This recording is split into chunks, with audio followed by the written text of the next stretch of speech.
I finally completed the trip. Chicago to Orlando. So basically, I took a company truck. Shout out to Ormal for letting me do this. But it's over for my truck. For now or maybe forever. I don't know yet. But as an owner operator, I'm putting pause to the operations. They say new businesses typically fail in the first year. Hello, I'm new business. I don't even want to say it's been a humbling experience. I expected it to be hard. I just didn't know. I didn't know how the expenses would add up. I think the main issue that I ran into was the fact that I had monthly payments on my truck. If my truck was completely paid off, that $2,000 that I was dishing every month, that I'm still dishing every month, it would have went to maintenance, like a maintenance reserve / taxes. I think it's the fact that I'm paying $2,000 a month, and then I'm taking time off to go home, spend with the family,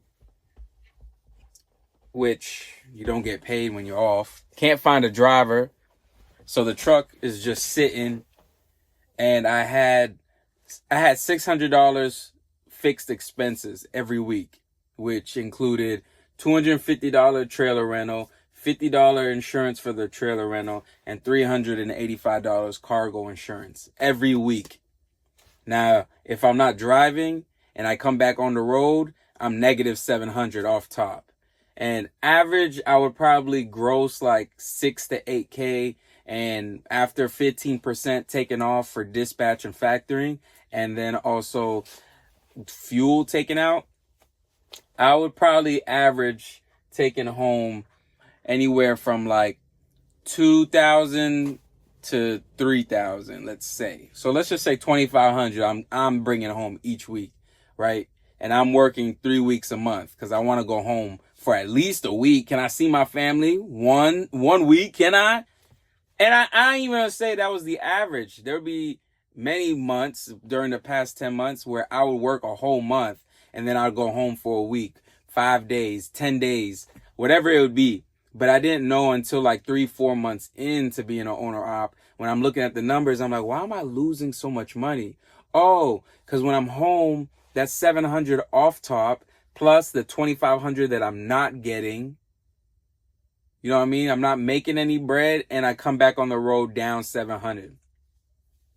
Then I'm playing catch up every month. Every time I go home and I come back out, I'm playing catch up. And I'm not even saying this as like a complaint. This is just what it is and what it was. It just became too much. Too much. It's like I'm away from the house and I'm providing for the fam. But every time I come home, I'm like mentally exhausted. I have no energy to give my fam. And then I'm down in a hole, which didn't you just leave to get out the hole? Yeah, well, I'm finally getting out. But now that I'm off the road, I'm going right back in the hole. And I just keep doing this. Not to even mention maintenance costs that just come out of nowhere. Right when I think like, oh, you know what? I think I'm catching up low key. I could probably go home for a week and it'll be all right. But then boom, here's some random maintenance expense, which then digs into the little bit of savings that I was getting into. So I was like, you know what? I'm shutting this down. It's just too much for me mentally. And I need a break just to pause and just look at everything and be like, does this even make sense to do?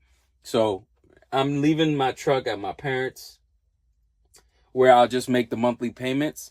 And I hit up Ermal. Shout out to Ermal. I grabbed a company truck from Chicago to drive it back down because I had the trailer here. So I just took a week off work. So I already know I'm in the hole. And then I'm about to be a company driver. So I'm getting peanuts to whatever the saying is. So tomorrow will be my first day back on the road as a company driver. But I also go back home in like 10 days. So I got 10 days on the road, getting cents per mile, which whatever I make, let's say I make $1,500, $1,600, I'm already in the hole like 700 plus gas that I spent to come down here, to come here. I think my check is all. I think it's gonna wipe out. It ain't gonna mean nothing. And then I got the truck payment coming up in like 2 weeks or so. So it is what it is, but something's got to change. And that's another reason why I'm like, I need to get on this YouTube. I know how to YouTube. I know how to create. It's all I've done my entire life, and I've never been able to make a living off of it. All I want is to be home with my family. That's the only thing I want. And I know that I can do that by creating and giving y'all something to be entertained by, to learn by, to just see, to be with me in the journey, and whatever that may give you. I want to give that, and I want to receive, of course. So whether it's YouTube, TikTok, whatever it may be, I will be posting and I will be sharing the story. And I want to hear stories from other owner operators, other failed businesses. I know the success stories. There's plenty of them. I know them. I'm more so interested in what went wrong, so that I can better be prepared for when I get back into things. Because I think I'm going to pay off the truck, and then, which the last payment is September 30th, 2026. Once I pay the truck off, then I could choose based off of my life situation at the time. Do I just sell the truck, take all the bread to pay off all my debt, and just wipe my hands clean and be like, I tried, and maybe I'll try again in the future? Or during now to September 30th, do I pay off all my debt? Do I figure it out? And then when the truck is paid off, then I don't even need to sell the truck. Now it's just something where I can just choose to whether hop in myself or find a driver by the grace of God. I know y'all are out there. I don't know where, but we'll find out together. And this is where I'm at now. I wish that my channel would have been the success story of an owner operator, but this is not where we're going to start. We're going to start from the very bottom, the complete destruction of what I thought would have been, to let's see where it goes from here. And they say you don't know till you hit the bottom. Well, here we are, and let's see what happens. Peace.